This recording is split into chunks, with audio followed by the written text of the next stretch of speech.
Hello, my name is Nathan, and also hello, family and friends. I'm doing a video diary of my journey on my road to Busselton Ironman, which is in the first Sunday in December. And we find ourselves today at 6 weeks to go. So things are about to get very, very real. I'm very much in the heaviest part of the training process. And this is my video diary. So where we find ourselves is I've been away for 5 weeks with work, and unfortunately, due to work circumstances, there was 5 days where I was unable to do any training at all. If you've been following me though, you would know that I have an Achilles tendonitis type situation that I have been able to work on during the work period. So I meant to keep it that, and I'm pleased to say that I was able to. So bearing in mind 5 days off is what's happened, which means only yesterday and today, that's Saturday and Sunday, have I been able to do training. So that's all that will be reported on. So how am I feeling? Well, I would say 8 out of 10. In a pretty good place. Training distances. Now, bearing in mind, it's only 2 days. Swimming, 5K. Now, the bike distance, 198. And yes, if you're thinking it, I was incredibly tempted to go and ride 3K so I could say that I did more than 200 in the weekend, but I didn't. My running distance is 22 kilometres, and that was actually yesterday. My weight, 82 to 83, and my resting heart rate was interesting last week because I followed it all the way down to 45.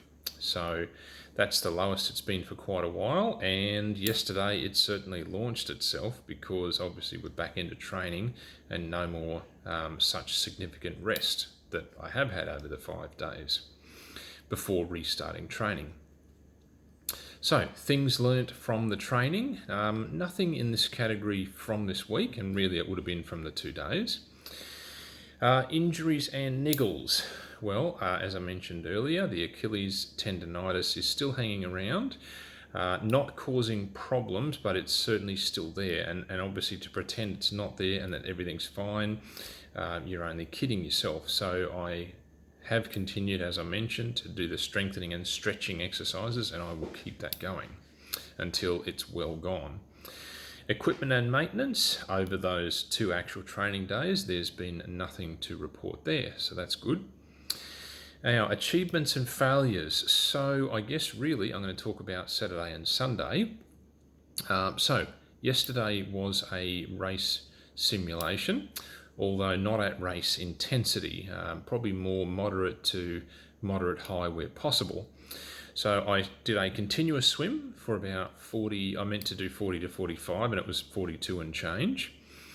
And the bike ride, that's probably more of a failure area. Now I planned to do 5 hours 15, something like that. However, mainly due to wind and how the ride was progressing, I cut it short to 4 hours. So that's probably a failure because I obviously intended to go a little more than that. So 4 hours only. Now the achievement though was it was only an hour to run after that swim, and I was feeling good and also wanted to make sure that there was plenty in the tank, or albeit find out what is in the tank. So I decided to run for 2 hours, and that went well. I didn't push it, and I had a very good average pace on that, and it was quite warm. So I'm very happy, mostly, except for the bike part, in yesterday's simulation session. So today was a 2.5 hour trainer, which I'd say probably more of a failure than a achievement. It was very close to the standard required, but just a little under. So that's a bit annoying, but it was what it was. I needed to be better. Then I did a recovery longer reps style swim, and that went well. That was quite good. Deliberately went longer reps to get more recovery and just that diesel engine work to help with recovery and the consistency and the right mindset. So, the training week ahead. Well, as I look through it, it's looking like a moderate week. So nothing really in moderate high, and there's some moderate low sessions. The 90-minute Wednesday run is actually a moderate low run, so that won't be challenging. It'll be just get through it at a comfortable pace and effort. Saturday is probably one of the two challenging sessions. That's a 180 kilometre ride. I don't really understand why coaches put that in the program when it's not something that I suffer from, meaning that I think that I have to ride the full distance in order to be mentally prepared or physically prepared. To me, it's more about intensities, and you know that you will reach that distance on the day. And I guess putting in resilience measures. So we will do it. It's a supported ride, so my coach will be out there with me. And ride that distance, and then